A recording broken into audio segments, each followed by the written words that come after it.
boas-vindas a vocês. O Saúde Mais está começando agora, não saia daí.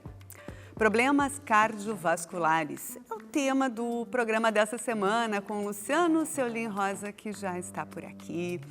Não esquece de deixar a tua sugestão lá no Instagram do programa. Anota aí, @SaúdeMaisTVERS.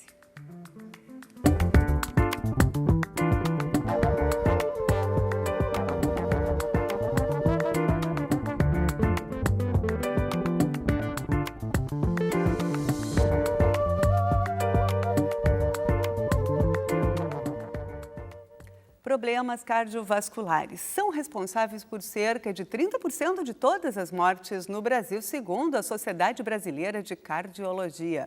Também existe uma estimativa de que 14 milhões de brasileiros vivem com alguma doença relacionada ao coração. Para a gente conversar sobre a importância desse tema, está aqui o médico cardiologista Luciano Seolim Rosa, que é diretor técnico do Instituto de Cardiologia de Porto Alegre. Bem-vindo aqui à TV Saúde Mais, doutor Luciano. Quais são os principais problemas brasileiros, dos brasileiros cardiovasculares? E se existe também alguma diferença entre os estados, algum tipo de geografia interfere aí nos problemas? Olá, Patrícia. Primeiro, meu agradecimento para falar de um tema tão importante, né? A doença cardiovascular no Brasil, ela continua sendo a principal causa de mortalidade, né? A sociedade mantém um site chamado Cardiômetro, a Sociedade Brasileira de Cardiologia, que é um site fácil de ser acessado, que dá uma estimativa em torno de próximo a 400 mil mortes por ano. Sim, nós temos diferença em estados, tá? E, infelizmente, o Rio Grande do Sul é o vice-campeão, né? Perde para o Rio de Janeiro.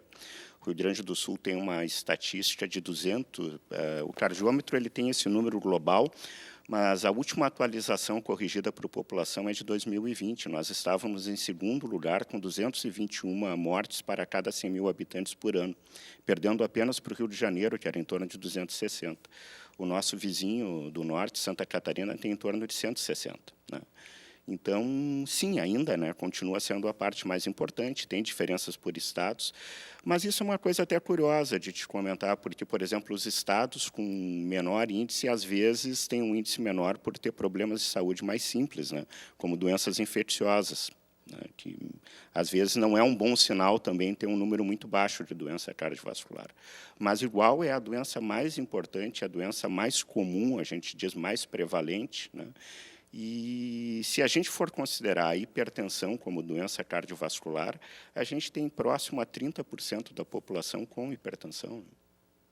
Isso é o estado ou o Brasil? Não, no global, no Brasil. O que acontece com o Rio Grande do Sul? Tem alguma razão específica? Estilo de vida, temperatura? Por que a gente está liderando, ou quase, né, esse ranking?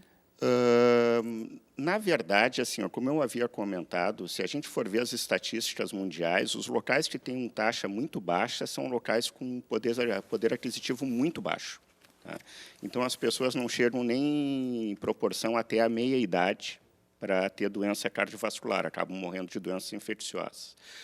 Então, nós estamos numa situação mista, tá? O Rio Grande do Sul, eu fiz uma apresentação há pouco tempo atrás. Um dos mitos é que nós seríamos o líder em consumo de sal. Na verdade, não é bem verdade isso. Daí o Sudeste tem um consumo de sal maior. Eu acho que da parte gaúcha, assim, o principal é o estilo de vida moderno, tá? A questão de sedentarismo, às vezes de mau hábito de vida. A gente tem uma outra coisa de liderança que isso sim que é o tabagismo. Nós estamos no primeiro lugar, tá? No Brasil em proporção de tabagistas. Talvez seja esse um dos grandes problemas a ser combatidos aqui. Sim. E o que diferenciam as doenças cardiovasculares? Existem doenças mais simples, digamos assim, em termos de tratamentos, mais graves, enfim, o coração é esse órgão super misterioso também, né, para a gente, que não é da área da saúde, mas quem estuda melhor consegue nos dizer, assim, regiões do coração que podem ser mais problemáticas, o que acontece? Na verdade, a doença cardíaca, a doença cardiovascular mais importante é a doença da circulação do coração, né, que é o infarto, tá, que é uma doença nos vasos que alimentam o coração, que a gente chama de coronário. Essa doença, muitas vezes, ela não dá aviso. A gente estima que mais ou menos metade dos pacientes que vão ter um infarto tem algum sintoma antes. Tá? Começam a ter dor no peito, falta de ar, normalmente desencadeado aos esforços. Mas alguns pacientes, a primeira manifestação é um infarto. Então, para esse tipo de doença é importante, depois de uma certa idade, a Sociedade Brasileira de Cardiologia já recomenda medir o colesterol a partir dos 20 anos de idade. Tá? E medir a pressão também, porque nenhuma dessas coisas dá sintoma. Então, é importante, a partir dessa idade, da entrada na vida adulta, pelo menos medir o colesterol, medir a sua pressão, consultar pelo menos uma vez, né, para ter uma ideia e fazer um cálculo da sua probabilidade de risco. A hipertensão, por outro lado, é o principal fator no mundo inteiro relacionado ao desenvolvimento de doença cardiovascular, e essa não tem sintoma nenhum. Ao contrário do que muitas pessoas pensam, que a hipertensão dá dor de cabeça, que dá dor na nuca, que dá tontura, e isso não é verdade. Normalmente, quando a pressão sobe e a pessoa tem esses sintomas, não é mais comum que seja uma situação de ansiedade. E a pressão subir é consequência da ansiedade. A hipertensão é quando a pressão da pessoa é alta e ela não está sentindo nada. Então, isso é o importante de se diferenciar. A pessoa deve consultar, deve fazer os seus exames periódicos, aferir a sua pressão. Tá? Esse é o principal fator. Já as doenças mais simples, tem outras doenças simples. Assim, muitas vezes, um sintoma que é a causa mais comum de procurar diretamente o cardiologista, a gente chama de palpitação, que é a percepção do batimento cardíaco alterado. Tem doenças que podem causar, doenças importantes, mas a causa mais comum são alguns batimentos fora do compasso, normalmente são benignos, né? Então, eu acho que, se for para sintetizar o foco, de se preocupar com a principal doença, com a principal causa de mortalidade no Brasil, que é um infarto, não dá para esperar sintoma. A pessoa deve consultar, medir o seu colesterol, ver se tem diabetes, que é outra coisa que não dá sintoma, e medir a sua pressão. Uhum. O senhor pode destacar mais algum fator de risco, além da hipertensão ou, enfim, outros exames que são rastreados, algo que pode indicar? Porque muitas vezes as pessoas não sabem que podem estar desenvolvendo algum problema cardíaco, né? Estão com o colesterol controlado, não têm hipertensão, mas podem ter... Que outros fatores podem indicar? Bom, uma coisa que eu gostaria de falar, que eu acho extremamente interessante, é a parte da genética. Sim, a genética é um fator, mas, na prática, nós não pesquisamos genes específicos. Nós consideramos que é uma história familiar positiva se a pessoa tem um parente em primeiro grau, então pai, mãe ou irmão, que teve algum evento cardiovascular abaixo dos 60. Algumas referências da literatura dizem se o indivíduo é do sexo masculino abaixo dos 55, se é do sexo feminino abaixo dos 65. Claro, é muito comum alguém nos procurar dizendo: eu estou preocupado com a minha história familiar, meu avô teve um infarto aos 88 anos. Não, aí não vale. Tá? Então, a genética, sim, é um fator importante. Mas vários estudos têm demonstrado que, apesar da genética ter um peso significativo no desenvolvimento de doença cardiovascular, os fatores ambientais e os hábitos de vida superam a genética. Puxa vida. E quem tem, assim, então, esse histórico familiar, ou mesmo não tem, o que exames deve fazer, em que momento tem que ir para o ecocardiograma, algo assim, enfim, como é que... procurar o cardiologista? Interessante, né, que tu falaste do ecocardiograma. Não, o ecocardiograma é um exame que, para a doença isquêmica do coração, ele só tem valor para o paciente já doente. Para fatores preventivos, o ecocardiograma não ajuda. Mas isso que tu colocou é muito interessante. O leigo, ele tem aquela ideia: eu quero ver como é que está o meu coração. Eu preciso ver, o eco vê. Não, o eco não vê. Como é que a gente trabalha? A pessoa deve consultar, e a recomendação são usar scores, que o cardiologista vai saber aplicar. Tá? Então, a gente junta dados da consulta, presença ou não de sintomas, tá? Que isso é fundamental. Um paciente que tem sintoma e o sintoma é suspeito, a gente já desconsidera o score e vai investigar o sintoma. Já o paciente que não tem sintoma, o médico, em geral, tem que ser muito cuidadoso para não criar uma doença ou uma preocupação desproporcional em quem não tem nada. Então, nós fazemos um cálculo de score de risco, que normalmente entra história familiar, tabagismo ou não. Tá? E o interessante do tabagismo é que, para nós, é sim ou não. Tá? Não precisa fumar muito ou fumar pouco para ter risco cardiovascular. Parece que, para a doença cardiovascular, ao contrário da doença pulmonar, o tabagismo é uma variável qualitativa, é sim ou não. Fumantes têm um risco muito aumentado. Então, como eu tinha falado, história familiar, tabagismo, o valor da medida de pressão, o valor do colesterol, com as proporções entre o colesterol que a gente chama bom e o colesterol ruim, o valor dos triglicerídeos, a presença ou não de diabetes. E, usando essas variáveis, a gente tem um score de risco, que normalmente faz uma projeção dessa pessoa ter um problema cardiovascular em 10 anos. Às vezes, o risco calculado da pessoa é tão baixo que não é recomendado fazer nenhum exame adicional. Por quê? Porque os exames não são precisos. Como o nome diz, exames complementares são apenas complementares.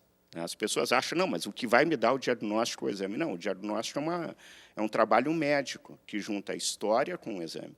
E os exames sempre, por mais precisos que sejam, eles têm uma margem de erro. Às vezes, a pessoa tem um risco de ter um infarto em 10 anos de 0,5%. Não existe nenhum exame que tenha uma margem de erro de 99,5%. De precisão. Então, para esse paciente com 0,5% em 10 anos, a gente não recomenda nada. Tá? Agora, outros pacientes chegam a ter 10%, 20% de risco, aí a gente tem exames, sim, que podem nos ajudar a discriminar e refinar esse risco. Os pacientes de alto risco, ou de presença inequívoca de doença, a gente já vai direto para exames especializados. Mas tem um exame muito interessante que surgiu nas últimas 2 décadas, que se chama score de cálcios coronárias. Tá? E esse exame ele é capaz de detectar calcificações nas coronárias. A presença de calcificação nas coronárias já é um indício de que a pessoa está desenvolvendo doença. E esse exame é usado para os pacientes com risco intermediário. Eu aplico o score, o risco é intermediário, então, na segunda etapa, eu aplico o score de cálcio. Se o score cai 0, não tem nada, esse risco que era intermediário passa para muito baixo, a investigação é encerrada.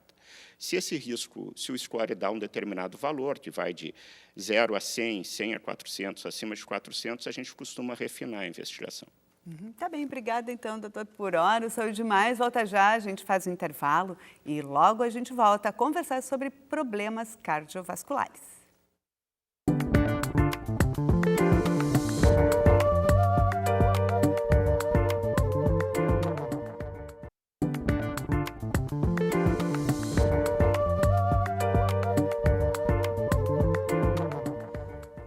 Saúde mais de volta e a gente continua a conversar sobre problemas cardiovasculares com o diretor técnico do Instituto de Cardiologia, Luciano Ceolin Rosa. Doutor Luciano, quais são as formas mais eficazes aí da gente monitorar a saúde do coração e evitar, enfim, aqueles primeiros sintomas, sinais iniciais? Pode entrar também obesidade, dormir mal, esses fatores ligados ao estilo de vida também? Sim, como eu tinha falado antes, Patrícia, de fato, apesar da genética ser uma coisa que a gente não pode medir, o estilo de vida ainda é o principal responsável pela doença cardiovascular. Mas aí a gente tem que diferenciar 2 coisas. Tu falou sobre sintoma ou não sintoma. O sintoma de alarme é a dor no peito. Tá? Normalmente é uma dor no meio do peito, sem explicação. Em casos excepcionais, ela pode ser no abdômen superior, pode ser na mandíbula, pode ser nas costas, normalmente entre as escápulas. Esse tipo de sintoma, uma dor que não precisa ser necessariamente muito intensa, a pessoa deve procurar auxílio, ou deve chamar, né, o nosso serviço de urgência. Agora, para o paciente assintomático, a maneira mais importante é aquilo que a gente falou, tem que fazer os seus exames, fazer a sua consulta, medir a pressão. Tá? E medir a pressão é uma coisa muito interessante, tá? Tem que ser feita sem sintoma. Muitas pessoas compram um aparelho de pressão e acham que ter um aparelho de pressão em casa é algo que vai ajudar a saber se está acontecendo uma coisa urgente ou não. Isso é fundamental. O aparelho de pressão não tem nenhuma utilidade numa urgência para o leigo em casa. A pessoa pode estar tendo um problema gravíssimo, ela está com dor no peito, medir a pressão e a pressão está absolutamente normal ou baixa. Isso não ajuda a discriminar. Se a pessoa não está se sentindo bem, procura ajuda. Agora, o aparelho de pressão é para medir a pressão quando a gente está se sentindo bem. A pessoa sem sintomas deve medir a sua pressão sentada, tá? Os 2 calcanhares apoiados no chão, o braço sobre uma superfície, usar o aparelho de braço, não usar o aparelho de punho. O aparelho de punho até pode dar uma medida correta, mas ele costuma dar medidas erradas com muita facilidade. com o braço apoiado na altura do coração, medir a pressão. E, normalmente, fazer 2 medidas, considerar a média das 2.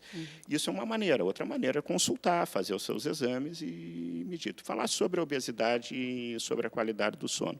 Sim, isso é uma coisa interessante. Apesar de muitas coisas terem melhorado, nos nossos gráficos a gente vê uma redução progressiva do tabagismo, a gente vê um aumento progressivo da atividade física na última década e nós vemos um aumento assustador da obesidade.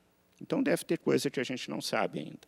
E a obesidade é um fator importantíssimo, talvez seja um dos fatores mais significativos para o desenvolvimento de muitas doenças e, certamente, é o fator mais significativo para o desenvolvimento de diabetes, que é uma das doenças que mais impacta no desenvolvimento de doença cardíaca. E a qualidade de sono entra também, e aí a gente não sabe quem veio primeiro, se é o ovo ou a galinha, tá? Mas, sem dúvida, o sono ruim influencia também na obesidade, e a obesidade também, através dos distúrbios de apneia do sono, influencia na qualidade do sono. Mas é um fator que tem sido estudado, tem sido citado recentemente. Tá? E, claro, assim, e uma coisa que me chama a atenção, as pessoas, às vezes, têm muito interesse em ter um aparelho de pressão, me perguntam no consultório, eu devo comprar um aparelho de pressão? Aí eu dou essa orientação, o aparelho de pressão não é para uma urgência. É uma coisa para ser medido eventual, quando tiver se sentido bem, mas eu fico impressionado. Toda vez que eu faço alguma palestra, eu pergunto, tem balança em casa? Muita gente tem. E falei, se pesa pelo menos uma vez por semana, mais a metade não. Tá? Então, assim, é muito difícil tu querer tratar a obesidade, conversar sobre a obesidade, indicar alguma orientação alimentar ou estilo de vida, se a pessoa sequer se pesa uma vez por semana. Talvez se pesar uma vez por semana seja uma das coisas com maior impacto, tá? Que é mais simples, mais baratas do que a gente possa fazer para ajudar a saúde. Bom, doutor, e configurado, então, algum problema cardiovascular, qual é o papel aí da medicação junto ao estilo de vida? Como é que o senhor vê isso? Porque, ou são diferentes problemas do coração, eu imagino que diferentes também tratamentos. Né? Olha, o estilo de vida é uma condição que a gente vai dizer sine qua non. O estilo de vida tem de ser adotado, um estilo de vida saudável sempre. Tá? Mesmo para quem precisa tomar remédio.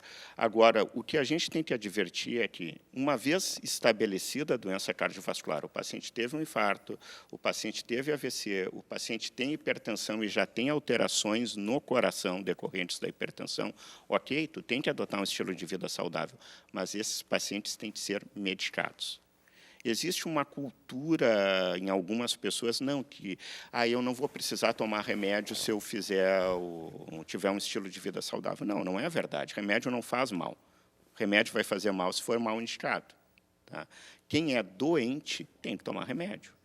Mas eu não gosto de tomar remédio. Eu ouço seguido isso no consultório. Eu falei, bom, então a outra opção é ficar doente, né? É continuar doente e ter um problema. Né? Então, sobre isso que tu falou, assim, uma vez estabelecido, ok, estilo de vida vale para todo mundo, mas quem é doente tem que se medicar, tá? Tem que tomar sua medicação regularmente, e a hipertensão, por não ter sintomas, que é o principal, a doença mais prevalente, né, chega a 30% da população com hipertensão, essas pessoas têm que tomar o remédio sempre. E, doutor, em que situações a cirurgia é necessária? As diferentes cirurgias, né? A gente está falando de um universo amplo, né? Mas o senhor pode falar um pouco disso, então. Do ponto de vista técnico, a gente tem uma distinção entre cirurgia e procedimento, mas as pessoas entendem que o cateterismo e a angioplastia é uma cirurgia. O que a gente entende? Os pacientes que têm uma situação aguda, um infarto ou uma angina instável, que numa linguagem popular poderia dizer uma ameaça de infarto, normalmente esses pacientes se beneficiam muito do cateterismo e de se fazer angioplastia. Uma coisa que já foi verdade no passado, e teve um estudo em 2007 que começou a mudar muito o nosso modo de pensar, é o paciente que está estável. Se colocava muito mais stent, que é um dispositivo para abrir as coronárias antes, e hoje a gente tem diminuído essas indicações. É um termo muito técnico, eu acho que foge um pouco do escopo, isso um cardiologista vai saber responder, mas a nossa tendência atual é, no paciente estável, mesmo doente, a preferir medicações. Porém, com todo o avanço das medicações, porque a gente tem medicações ótimas, com todo o avanço de conseguir se resolver, ainda hoje nós temos situações que só podem ser resolvidas com a cirurgia de peito aberto, a cirurgia de ponte de safena, que as pessoas dizem, né? Então, algumas situações, realmente, a gente não tem como tratar. Só com remédio ou só com angioplastia. O que o senhor vê como mais recente de avanço no tratamento? Na prevenção, com os exames? São medicamentos mais modernos? Como é que a gente pode entender assim como era e o que andou assim dando eu falei salto? ali do score de cálcio, e o score de cálcio também nos trouxe um avanço, que é poder fazer tomografia de coronárias para alguns casos, mas não é nessa parte tecnológica, é na parte de avanço de medicamento, de scores, de entendimento e de prevenção. Eu vou citar uma história assim, bem curiosa. Na casa da minha avó tinha um livro chamado Conselheiro Médico do Lar, datado de 1942. E aí tinham receitas de como tratar ferimento, como tratar problema de garganta, numa época que a penicilina começou a ser usada na Segunda Guerra. Então, o que falava sobre angina? Falava que a pessoa não devia se preocupar, a pessoa devia tomar banhos mornos, poderia pingar nitrato de prata, que as pessoas tinham em casa, embaixo da língua, e o mais chocante, assim, e prepare seu espólio. Então, assim, em 1942, para uma doença de coronária, não tinha nada o que se fazer, e a pessoa podia morrer a qualquer hora. Nós passamos por uma fase que hoje, às vezes, com um buraquinho aqui na artéria radial, tu consegue entrar por uma artéria e tratar uma doença que poderia matar essa pessoa. Ok, mas isso já não é tão recente. Isso, assim, a angioplastia é dos anos 80, o cateterismo é muito anterior. A cirurgia de ponte de safena antecede, inclusive, a angioplastia dos anos 70. Nós estamos falando de coisas com 40, 50 anos. E isso chegou num estado de arte, que hoje a gente vem refinando, e como eu falei antes, a gente tem até diminuído as indicações de angioplastia para doença estável e preferido remédio. O que tem melhorado é esse refinamento da gente conseguir diagnosticar, tentar entender qual o paciente que a gente tem que intervir, qual o paciente que a gente tem que dar remédio. Uma das coisas mais fabulosas que a gente tem são os remédios para tratar o colesterol. E eu acho que tem que se aproveitar esse tipo de espaço de um programa sério para dizer que nós temos muita bobagem na mídia. Tá? Muita gente que continua falando que colesterol não é importante e que, inclusive, o colesterol alto faz bem e que os remédios para o colesterol, que o primeiro estudo data de 1994, e a gente conseguiu pegar essa doença que, em 1942, não tinha nada para fazer, e a gente conseguiu diminuir a mortalidade. Em 1994, foi publicado o primeiro estudo com estatina, mostrando que os pacientes que infartavam passavam a ter uma perspectiva completamente diferente de prevenir a doença, e daí nós temos milhares, eu não estou falando nem de centenas, milhares de estudos corroborando isso, para ter hoje alguns outliers aí nas redes sociais tentando levantar essa falsa teoria de que o colesterol não é importante e que esses remédios que são fundamentais fazem mal. Bom, doutor, se a pessoa perceber que está com alguma arritmia, alguma taquicardia, o que é indicado fazer? A pessoa que sente uma arritmia, uma taquicardia, pois é, isso é uma pergunta bem interessante. Assim, como eu te falei, é a causa mais comum, né, de procurar o consultório espontaneamente, é sentir o batimento descompassado. Tá? A pessoa deve procurar atendimento. Tá? Se a pessoa tem um plano de saúde, normalmente as emergências são mais fáceis de acessar. Se a pessoa não tem plano, é muito difícil. A gente tem sofrido em Porto Alegre uma superlotação de todas as emergências públicas. O Instituto tem variado entre 300% a 500% de superlotação da emergência. Ainda assim, nós continuamos atendendo praticamente todos os casos referenciados pelo SAMU. Então, eu acho que se a pessoa nota que tem algo errado, tá, e não tem essa facilidade de acesso, de ter um plano na saúde suplementar, deve chamar o nosso serviço de emergência. Tá? O fundamental é aferir, né? Ver o que está acontecendo com o batimento. Doutora, havia uma... assim, o dito popular, assim, um cálice de vinho faz bem para o coração, assim, o senhor recomenda um pouco de álcool?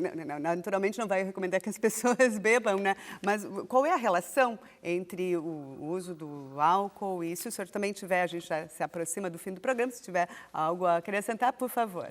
Mas que ótimo que tu fez essa pergunta. Sim, porque a gente ficou, olha desde o ano 2000 para até agora, ouvindo um monte de bobagem sobre o dito paradoxo francês, né? O que foi observado? Foi observado que algumas pessoas que consumiam álcool em pequena quantidade, em vários estudos observacionais, tinham menos problemas cardiovasculares. Tu observar uma coisa não quer dizer que tem nexo causal. Uma análise mais recente, mais pormenorizada desses estudos, demonstrou que muitas pessoas que não consumiam álcool e que tinham um pouco mais de problema cardiovascular já eram doentes, ou eram pessoas que tinham problema de alcoolismo, ou eram pessoas que pararam espontaneamente de beber porque já não vinham se sentindo bem. Então, assim, nós não temos nenhuma evidência sólida e epidemiológica para recomendar o consumo de álcool. Cada vez mais a gente tem visto que o álcool não faz bem. Tá? Não é que seja proibido beber, eu acho que a pessoa tem que encarar o álcool como uma droga recreativa, gastronômica, para isso, lícita totalmente. Tá? Só isso, não há recomendação médica para beber. As ditas substâncias, resveratrol, protoanticianidinas, quando estudadas separadamente e aplicadas aos pacientes, não mudaram doença cardiovascular. Então, isso é um mito. Tá? Claro que todo mundo gostaria de acreditar que uma coisa que eu uso por prazer, além de tudo isso, faria bem. Não é verdade, né? A gente não tem esse...